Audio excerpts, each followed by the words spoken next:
Hey everyone, it's Will Falk from Protect Thacker Pass. Hope you're having a wonderful day whenever you see this. Our remote support team, folks who are helping us with the website, with social media, with managing media requests, with helping us schedule people to come join us out here, and with other logistical things. Told me and Max that there's been some criticisms online of the way Max and I use products that include lithium to protest a lithium mine, or where we drove here and use automobiles and are protesting car culture. So I just wanted to take a minute and respond to this in a little bit of detail, kind of go through some of the points as I see them.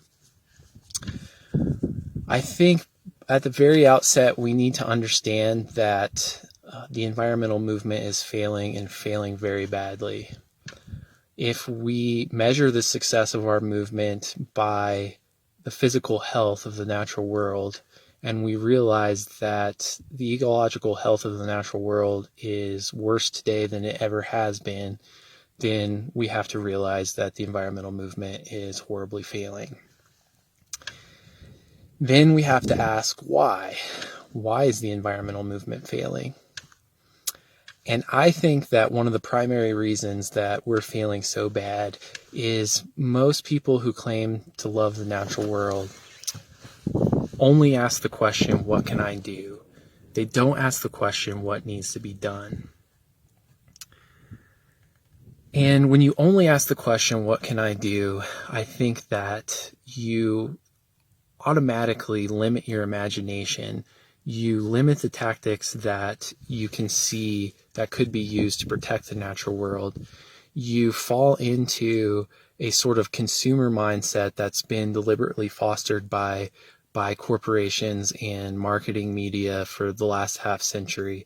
You fall into neoliberal ideas about how the individual is truly the real measure of society. The individual rights are the most important things.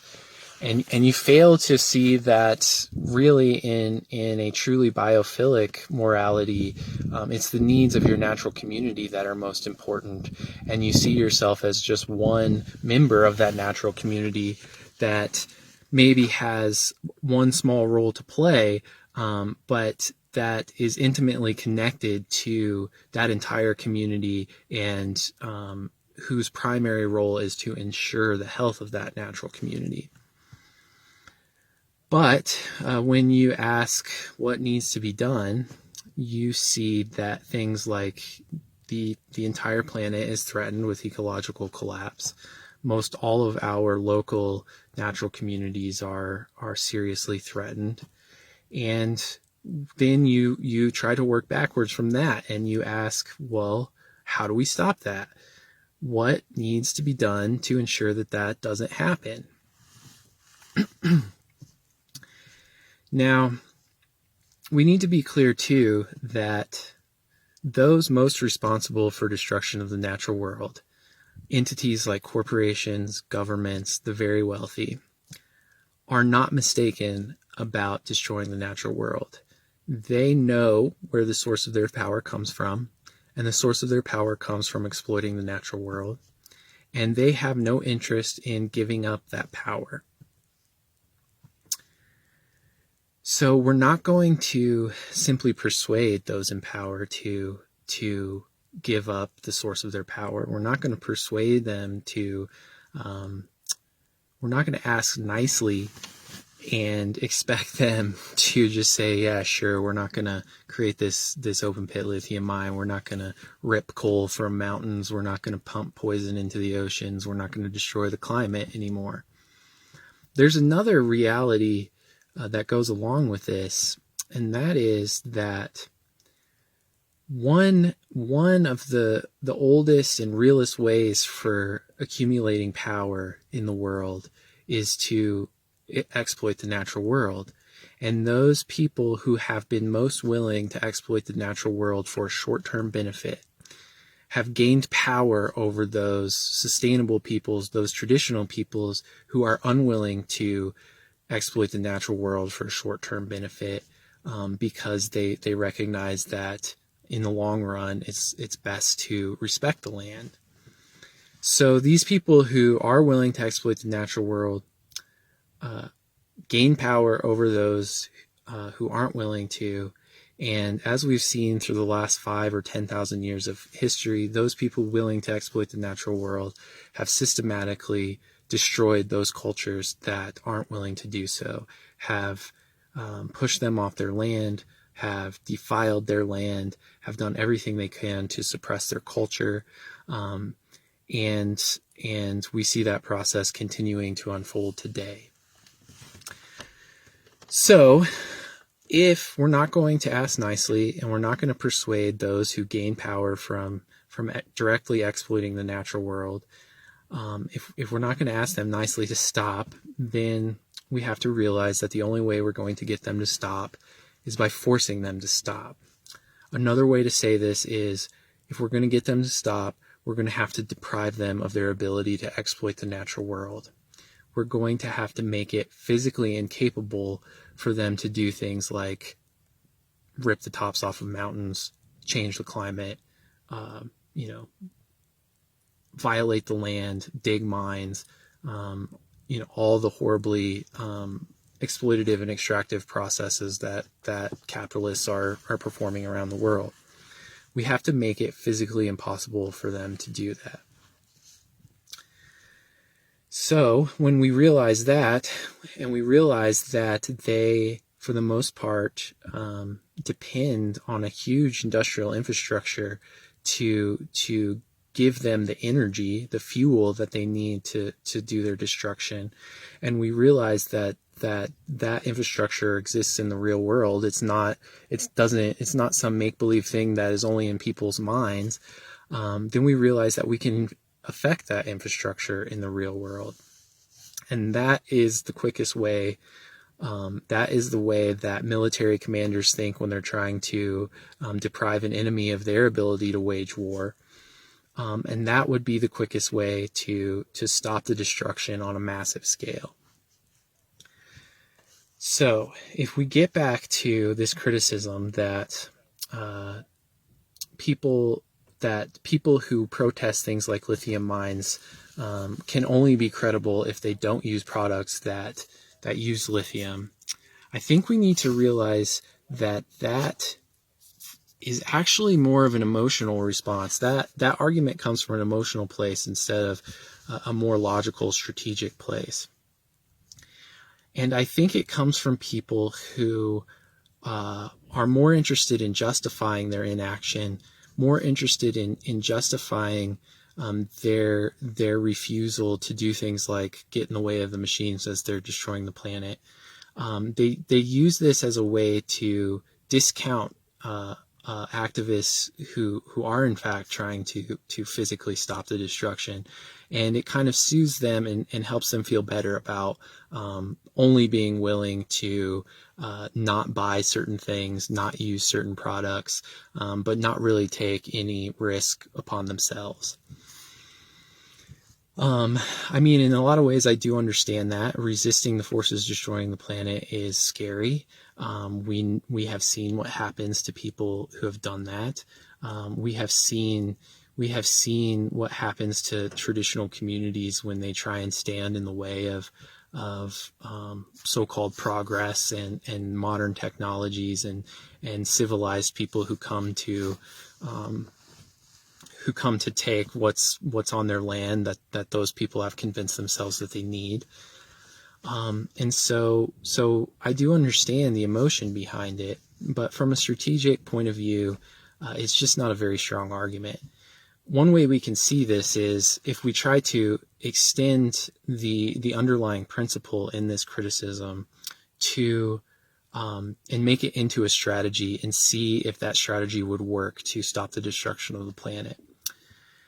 And we can people often say that they shouldn't listen to me because I don't live off the grid in a cabin. I use a laptop to try and organize people. I drive places to try and connect with them and build a movement. But if we really think about that and say that people have to be so personally pure before they have credibility, they have to live off grid out in the woods to have any credibility, we have to realize that as a strategy would not work. So let's say I wanted to stop this mine and I had to be personally pure about it.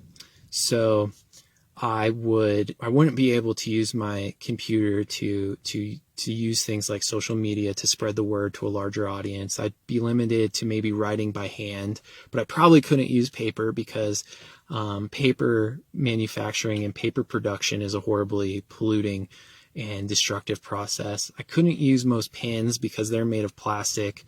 I couldn't use most ink because ink also involves exploiting the natural world and also involves horribly polluting processes. So I'd be restricted to walking around on foot, knocking on people's doors, asking them to come out and help me fight this mine. I could, maybe in a city, I could walk around and fight a lot of people and knock on their doors. But then we would have to walk from that city. Let's say I did it in Reno and, I had to walk the 130 miles or whatever. And I probably wouldn't convince very many people because, as we know, most people just simply aren't willing to go and stand in front of a mine. And so let's say I could, convince 4 or 5 people to come with me. And, we finally got our act together on foot and we walked out here and we had to make a bunch of trips because we couldn't really carry all the things that we needed, on our backs. And it's very likely that by the time that we got everything in place, the Thacker Pass lithium mine would be fully operational, would have destroyed the land. And if we applied this to the whole environmental movement, when we realized that so many other places are being destroyed, just like Thacker Pass is, and we tried to expect us all to organize by walking around on foot in the most personally pure way possible. The planet would be destroyed. The whole species would be gone. Water would continue to be polluted. We wouldn't have a livable planet by the time that we convinced enough people to actually act to stop it. So the personal purity argument just doesn't seem like a very good strategy. So there's another aspect to this. There's a part of this argument that seems to reflect the old "be the change you wish to see in the world" argument. I think this platitude is more destructive than it is helpful. We can look at history to see the way that being the change has really worked.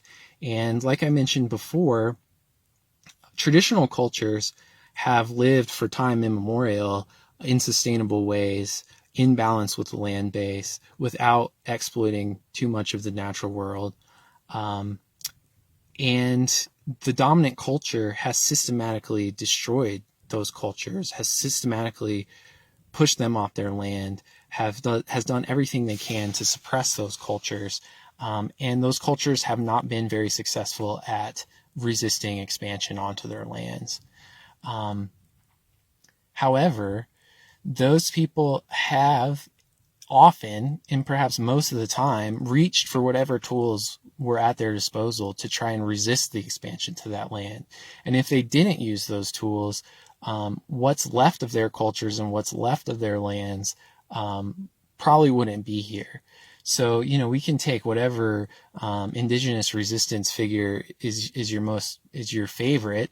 Tecumseh actively negotiated with the British to get muskets and cannons to use against American forces because he realized that traditional weaponry, spears and bows and arrows, were not very effective at fighting against troops armed with gunpowder and cannons. And we can apply that same thinking to Thacker Pass. The people that would come to destroy Thacker Pass are going to show up with huge excavators. They're going to show up with the full might of the state, the full capacity of the state's violence. Though there will be police officers with their guns, with their SUVs, with their body armor, with their tear gas. And if we really get effective, they might come in with their helicopters.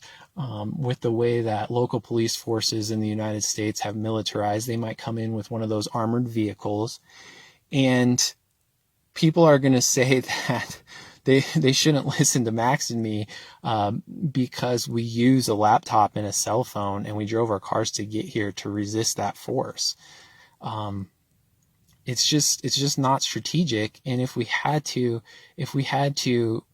be so personally pure that we wouldn't use our laptops or our phones to stop that destruction or to reach for any tools that we can, Thacker Pass would surely be fucked, and the rest of the natural world will surely be fucked.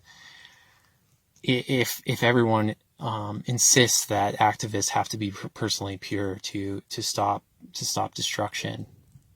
So I don't.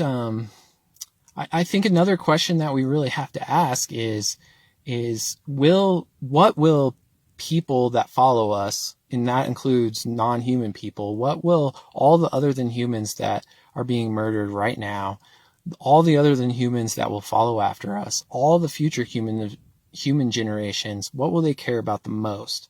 Will they care that activists didn't use cell phones, didn't use laptops, didn't use militant tactics to resist the destruction of the natural world? Or will they just want to survive? Will they be most concerned that there's drinkable water, breathable air, healthy natural communities in which to find food in, a habitable climate? I think that the answer is clearly that's what they're going to care most about. And I just think that if you are hesitating to get involved in environmental activism, and someone has told you that you can't be a good activist because you use your laptop or you drive a car to get to places to put your body in front of the machines, I think that person is more than likely just trying to justify their own unwillingness to take risks, unwillingness to take action.